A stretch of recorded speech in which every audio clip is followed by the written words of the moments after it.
Hi, it's KCCK's Culture Crawl. I'm Dennis Green, and my guests today are from the Riverside Theatre production of Eureka Day. Kathleen Johnson is here. Kathleen usually comes as the marketing director. Yep. But now you're coming as the director of this show. The production director of the show. Yeah, well, congrats. It's very exciting. Thank you. And Joshua Freivsen. Joshua, nice to have you here. Thank you. So the play is Eureka Day. I know a little bit about this play. Yeah. It's been in the zeitgeist in the past few months. Yeah. For a while. Mm-hmm. And why don't you give us the quick summary? Joshua, you want to give us the quick summary of the plot for those who are not familiar? It's set in a day school in a place very near and dear to my heart, Berkeley, California. And it's a PTA board, and I am the head of the school, and I'm actually not a parent, but these parents always come together and they do things by consensus. And so it's always a way for people to feel heard, and it's not one group versus another, that sort of thing. And that's their center, and it has been for 19, 20 years, you know. And the question really is, what happens in a crisis? Because a crisis comes. Yeah, and what is the crisis? Without getting too spoilery. But the crisis is there's a mumps outbreak, Yeah. suddenly the school is temporarily shut down, and the parents have to figure out with Dawn, how are they gonna move forward? And suddenly they realize, some of us are vaccinating our children. Some of us are in between and do some vaccinations. Some of us are choosing not to vaccinate our kids at all. And they go, how do we form a consensus on how the school is going to move forward in the midst of this crisis? And now we've set this up, and it sounds very serious, but it's a hilarious comedy. It is a hilarious comedy. It's a perfect example of truth in comedy. So all of the characters are completely well-rounded, fleshed out human beings, right? The comedy comes from sitting and watching people in a meeting and going, oh, I've been in a meeting like that. I've had that conversation before. I know that. I am that person. Yeah, I've said that. And so it's a somewhat serious topic, but a hilarious look at how we navigate comfort and discomfort in in-person conversations. Well, and consensus, of course, is something that in most of our interactions we strive for. Mm-hmm. But this is a case where it's kind of the rule that you can't move forward until everybody is on board. Yep. And that does create tension and comedy because you have to figure that out. Yeah, and you realize that some people have, just lines they will not cross, and a lot of those things pop out. They think they've handled every situation before, and this one just brings out some very sacred, special things for people that they're not willing to give up on. This play was very prescient because it came out just a few years before COVID. Yeah, 2018 was when the play premiered and had a run then. And then a few productions as it was rolling were canceled due to COVID. And there was actually a shift. If theater lovers can remember back to COVID, there was a time, especially on the front end, when a lot of performances were moved to Zoom. Mm-hmm. And hilariously enough, I think maybe the funniest moment in this play happens in a virtual town hall because they can't all of the parents of the school can't gather together. So they have to do a Zoom conference. And the audience gets to not only watch Dawn and the other parents leading this in front of a computer, but then gets to see projected behind them the comment section. So suddenly we go from... Never read the comments. Never, except... read the comments because it is what will make you cry laughing. Yeah.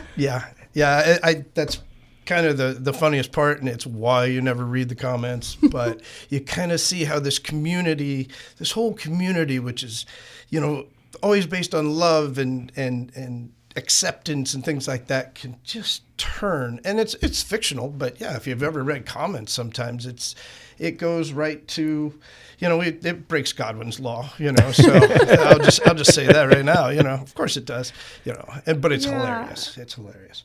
Not to me, but. And then what I love is right after that, right? You get to this point where it feels almost absurd.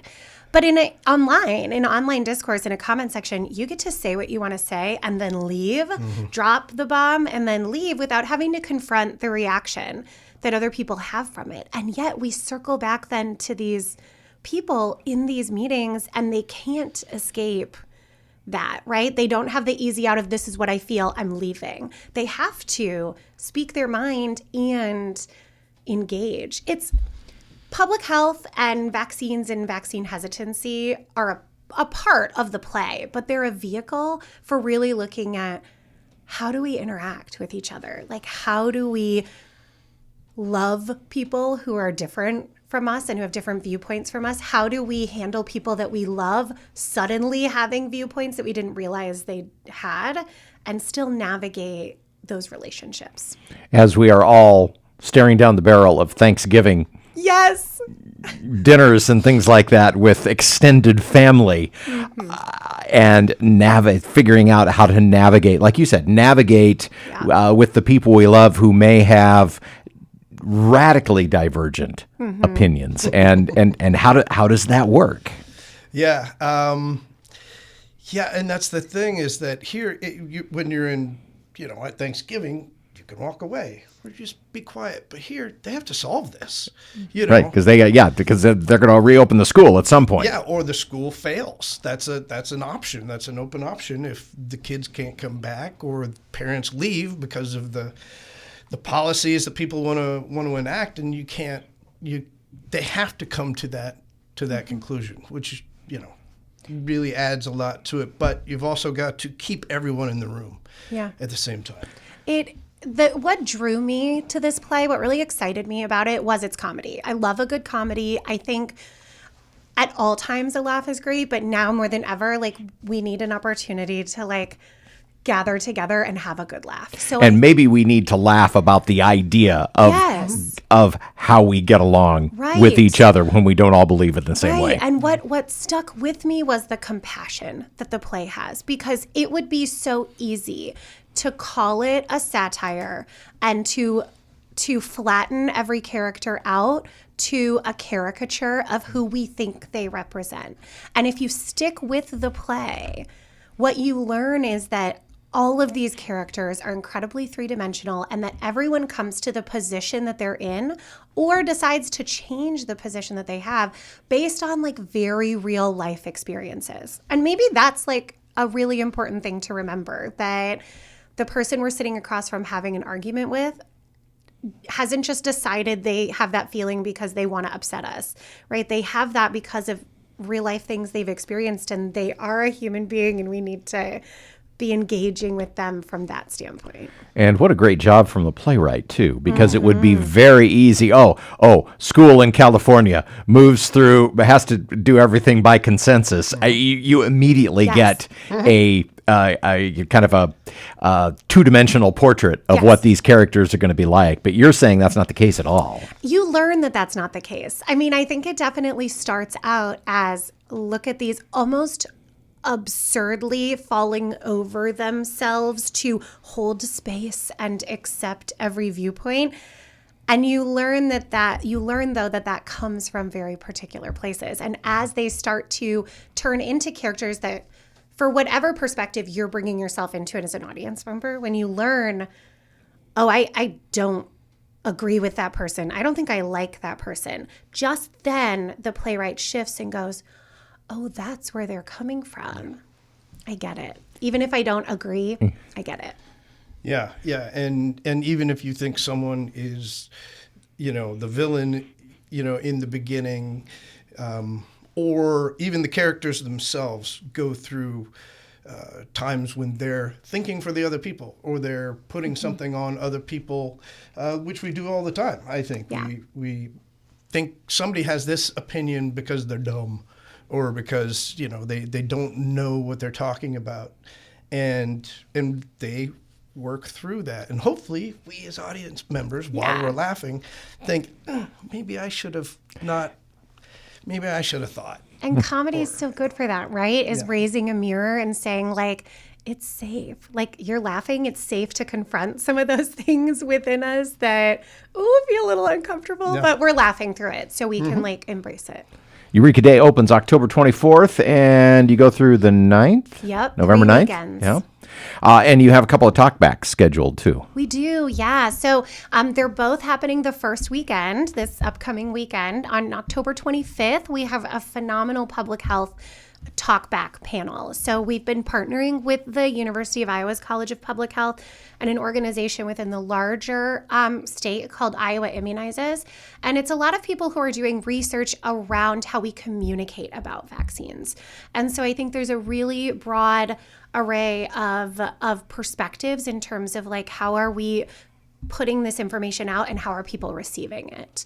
And then on Sunday, we have a talkback led by Miriam Gilbert, a professor emeritus at the university, and it's with the cast and the director. So it's a great opportunity to see the play and then come and say, why'd you make that choice? Ooh, what was it like to do this? And we are not experts on vaccines. You're right, right. I'm not. So Yeah. different talkbacks, but it should be fun. Yes.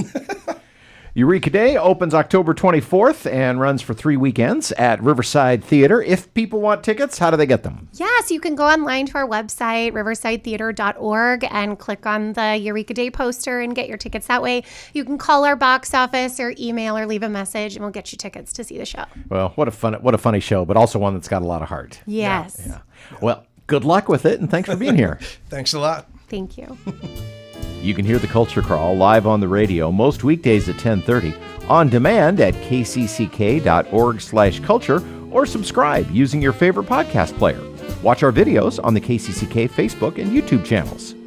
Our producer is Lydia Kilgore. The Culture Crawl theme is composed by Vivian Shanley. I'm Dennis Green, and I'll talk to you later.